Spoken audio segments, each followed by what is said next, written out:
Hi, this is Pat Cooper. Have I got a movie for you? Let me tell you a story about a guy I've known for many years. Tony Delvecchio. No, that's not Tony Delvecchio, Stunard. Who the hell messed with these slides? Wait a second. Okay, that's Tony Delvecchio. Who is Tony Delvecchio? Tony was the bodyguard's bodyguard. Now, what's the bodyguard's bodyguard? It's the bodyguard that protects the bodyguard. That's what it is. You see, there was Frank Sinatra. Everybody in the world wanted a piece of Frank Sinatra. Frank, can you listen to a tape of my nephew singing? Frank, can you sing at my daughter's wedding? Frank, can you beat up my future son-in-law? So naturally, Frank Sinatra had to have a bodyguard, and his name was Jilly Rizzo. But Jilly was getting up there in years. That's where Tony Delvecchio came in. See, Tony had a reputation. He was a tough guy, but he was never a bully. That's why I liked him. He grew up in the 40s and 50s in the tough part of Newark.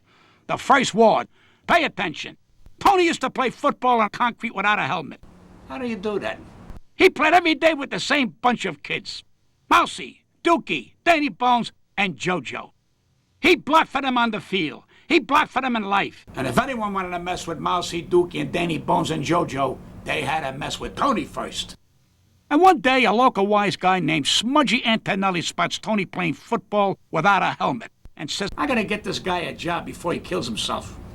Smudgy became the father Tony never had. One day, Smudgy takes Tony to see his friend Jilly Rizzo. Jilly's friend Frank Sinatra has a problem. Sinatra has a doctor. The doctor has a daughter. His daughter has a boyfriend. The boyfriend's been slapping the daughter around. Jilly offers Tony $5,000 to straighten the guy out. After Smudgy almost got killed by the infamous Boyardo family, Tony decided to go straight for a while. He even worked as a hairdresser. That didn't last too long. Can you imagine getting your head bent back over a sink by a guy like that? Holding a pair of scissors, no less? Around 1977, Frank Sinatra, Jilly Rizzo, and a couple of friends decide to reopen Jilly's. But they need someone to watch Jilly watch Frank Sinatra. Hey, why don't we get that Tony Delvecchio fella? Suddenly, everything is glamorous. Andy Warhol's walking around downstairs. Frank Sinatra's upstairs in his apartment banging 8 girls in a jacuzzi. Everybody's drinking for free, and no one's making any money. It all went up in a haze of smoke. And when it was over, Jilly knew one thing, that he could count on Tony Delvecchio. Jilly had plans, big plans, that went way beyond running a saloon with a jacuzzi upstairs. There was no more Mousy and Dookie and Danny Bones and JoJo.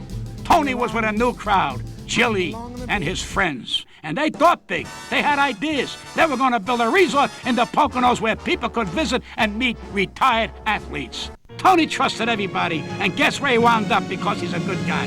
At the Allenwood Federal Penitentiary. 3 to 5 years for stock fraud, money laundering, and racketeering. But he learned something, folks. What did he learn? What I gotta tell you everything for? Go see the movie, The Bodyguard's Bodyguard. It's a great movie. Nobody else got the balls to make this movie. It's an epic. Wow. Another Gone with the Wind. Another Titanic. It's not Goodfellas. It's even better, fellas. It's not The Godfather, but it's greatness. I'm in it.